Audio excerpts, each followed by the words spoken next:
Welcome to the cheapest new electric car that you can buy in the UK.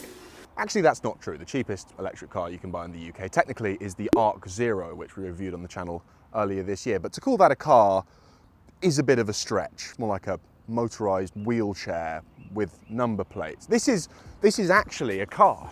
It's the new Dacia Spring, and it comes with doors, seats, a steering wheel and pedals, all as standard. And all for the incredibly reasonable sum of £14,995. That is 12 grand cheaper than the MG4, which a year ago we were hailing as the great affordable EV. You could have one of these and a pair of Arc Zeros to flank you for that money. So the question of the day is, what's the catch? Love the Fully Charged Show? Join us live in Canada this September, the South in October, and Australia and London in 2025. Oh, I am so happy to be back with a Dacia Spring today. This is like being reunited with an old friend, one that used to be kind of ugly and then went to Turkey and got a whole new face done. Some of you may remember that a couple of years ago I drove the previous generation Dacia Spring, which never made it to the UK, in Paris, and I absolutely loved it. At the time, there really wasn't anything like it. There was nothing that small and cheap on sale as far as EVs, so it was just a joy to squeeze down the narrow Parisian streets. But, how do I put this politely? It was a charmless heap. It was ugly to look at, it felt as cheap as it was inside, and it was clearly just a parts bin job. The steering wheel famously had a million fake buttons on, only one that actually worked, and it served the cruise control, which the car didn't have. This, just from a glance, is a massive improvement on its predecessor, and I think in no one department has it improved as much as design. So much more interesting to look at now. I love the new Dacia design language, which is all about ruggedness, robust, outdoor capability. It's not gonna be very good green laning, but it looks kind of chunky and tough, doesn't it? I like the X badge, that same motif in the DRLs here. I prefer the shape of this car. The old one was a bit of a van. This is kind of just a tall car, and it still retains all that sensible Dacia practicality. For example, no matter how you crash it, in whichever direction you want, the first thing that's going to hit a wall is a bit of replaceable plastic. So we've got this very scratch-proof plastic across the front, we've got it around the wheel arches, we've got it along the sills, even the wheels. These are just covers. These are just covers over steelies, and if you curb it, you yank it off, you pop a new one on, Bob's your uncle. It's all about cheap maintenance. By the way, can we just talk about these tyres? Look at them, they're so small. Very cheap to replace if you get a puncture, although you would probably have to go to a bicycle shop, I imagine. Coming around the side, you'll see, again, very little resemblance to the outgoing car, only the roof panel is shared. Everything underneath it is brand new for this new generation Spring. It's still very small, 3.7 meters, so, I mean, Fiat 500 electric, Hyundai Insta, really the only comparable electric cars as far as size goes. That, combined with a very tight turning circle, is going to make it a joy to drive through a city. It's not great news for rear legroom. I mean, if you have any legs at all, it's not ideal, those back seats, unless there's a really small person sat in front of you. In my driving position, yeah, that's a parcel shelf. But you can't have everything, I suppose. And the good news is that while the rear legroom is limited, the boot is best in class. That is 309 litres. It's over 1,000 with the back seats folded down. Good sized opening, a little lip, but I mean, yeah, big old boots in a teeny weeny car. Practical.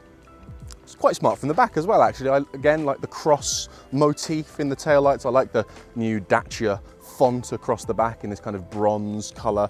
These, I don't like these very much, but apparently you might be able to customise them. This is just a decal. I mean, I think it's like a kind of bird's eye view of a city map. There are rumours that they might offer some different ones that you can swap these out with, or maybe you could just print your own and stick them on.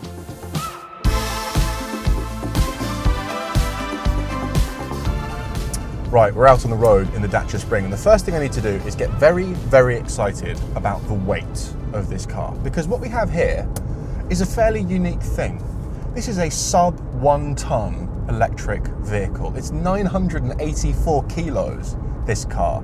That is pretty much unheard of for any kind of new car, ICE or EV. It is really, really light. So why is that a good thing? Why does that matter? Well, a light EV doesn't need an especially big motor to move it along. You can have this with either 45 or 65 horsepower, front wheel drive, single motor of course. The quicker one will do 0 to 60 in 14 odd seconds, which is, you know, enough. And those smaller motors, of course, are cheaper. Makes the production of the car cheaper, means you can sell it for cheaper. But better still, that light weight combined with those modest motors makes this car an efficiency monster.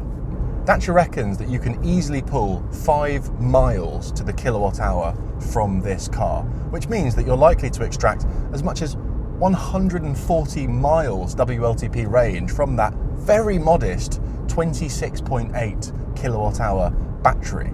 That is astonishingly impressive, and based on what we've been doing today, likely to be true. We've been zooming along these B roads, we've had the aircon blasting, we've been doing about 13 kilowatt hours per 100 kilometers.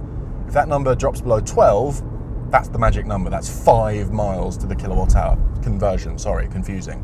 It's efficient is the point. It's really, really efficient, not through clever aero and air curtains and swoopy bits. No, just by being small and light and not overly powerful. Are you getting this, other car brands? It is proof on wheels, once again, that efficiency just makes everything better. Right, interior of the new Dacia Spring. Lots to talk about in here. The thing about getting a car down to this outrageously low price point is you know that many meetings were had where they made a list of all the things you might reasonably expect a new car to have, and then just crossed off as many of them as they possibly could that they felt that they could get away with. And then what was left they look at and they said, right, which of these do we really need to spend money on, and which ones can we just do as cheaply as possible? And you can see that thinking applied everywhere. So to give you a few examples, these doors are outrageously light. There is nothing to them at all. There is literally nothing to them. There's no buttons or switches here. That would make them more expensive. The window switches are in the center here. This is just a bit of plastic to keep the wind out. The rear view mirror it's like a toy that you would get in a cereal box. It's so cheap and light, but who cares? It's a rear view mirror. You adjust it once, you never touch it again. Same is kind of true for these, what are these called again? Sun visors. Thank you, Andrew. So yes, it's very cheap, it's very simple, there's not a lot of bells and whistles, but what they have done is design it in such a way that you don't really mind. Again, this emphasis on chunky, simple, rugged. It's all here and it really, really makes a difference. For example, listen to the sound of this gear selector. Oh. Parking sensors, very loud. There's nothing behind me, by the way. The same is true for these big dials for adjusting my temperature and my fan speed. Remember physical dials for air conditioning? They are here in this car. And again, just big, chunky, easy to hit, easy to understand, pleasant to use switches for the windows. The car lock sounds like this. It's like in a G-Wagon. Oh, just chunky, robust, sturdy. Really what we're talking about is just slightly thicker, cheap plastics than everyone else uses, but it makes a difference. I quite enjoy the kind of mismatched design in here as well. We've got white bits here and then green and bronze accents and more white around the gauge cluster. We've got a bit of texture to the door. Again, just slightly elevating things, making them that little bit more cheerful than they would be if it was just grey cheap plastic absolutely everywhere. You may be pleasantly surprised to see a fairly large 10-inch infotainment screen here in the middle, 7-inch screen in front of me, Apple CarPlay, as standard, fantastic. Worth noting, we're only getting the mid and top spec versions of this car in the UK. The entry-level version doesn't even have air conditioning, so I think it was decided that the British public would poo-poo that. And then final few things to pick up on just quickly in here. Lots of useful storage, big door bins, nice little cubby down here. Love having a little shelf on the passenger side. Always find that surprisingly useful. This is good as well. You see this, you can clip various aftermarket accessories in here, like cup holders, for example. Dacia have a bunch of them on their website. Really, really like that. Just make the interior how you want it to be. Let's be clear. You are not going to sit here and think, oh, am I in a Rolls Royce? This is a cheap car. It looks like a cheap car. It feels like a cheap car. But it is a million miles clear of the outgoing Dacia Spring's interior. And it's just done with a sense of cheerfulness. Everything there is works. Everything there isn't, you don't miss that much.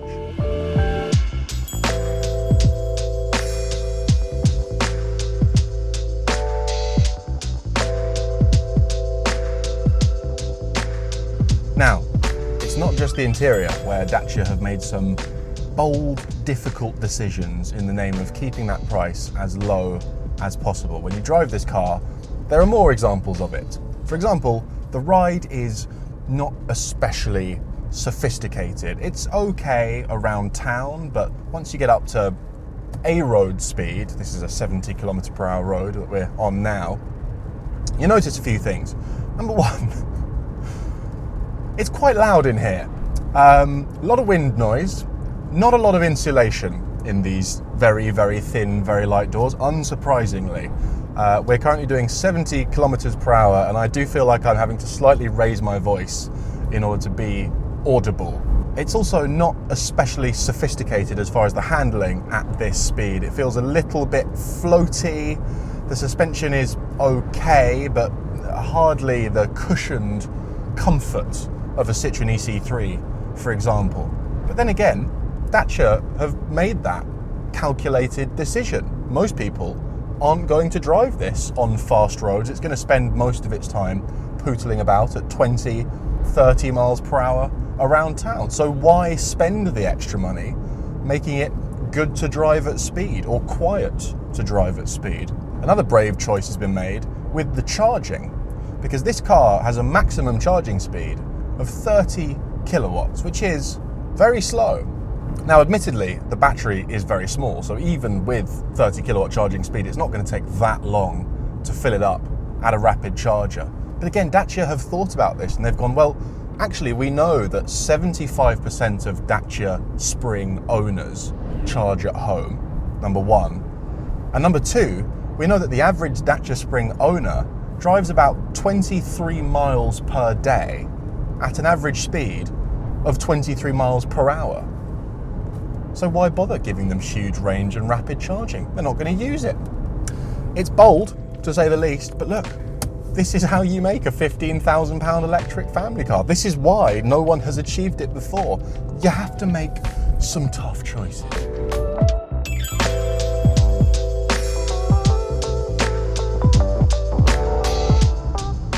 You know, I have to say, from this short drive today, I really like this car.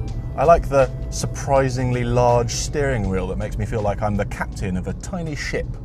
I like the fact that my live efficiency is displayed proudly at all times in the gauge cluster, just to remind me how little energy I'm using. I like the way they've elevated this very utilitarian cabin through colour, texture and chunkiness. And there are some things I don't like so much. The seat is way too high and not very adjustable. I think a physical key is a little outdated in a brand new electric car. The amount of road noise in here is genuinely remarkable. But I don't care, because it's just a triumph of practical thinking and simplicity. It's a rare example of a car that just gives you exactly what you need and nothing more. And it's not going to work in everyone's lives. Some people need to drive long distances on a regular basis. Some people need 7 seats. But if we were all really, really honest with ourselves about what we actually use our cars for and what we really need, I think most of us would be surprised to find that a car like this is more than enough for us. So there we have it, the new Dacia Spring. If you want something cheaper, buy a push bike.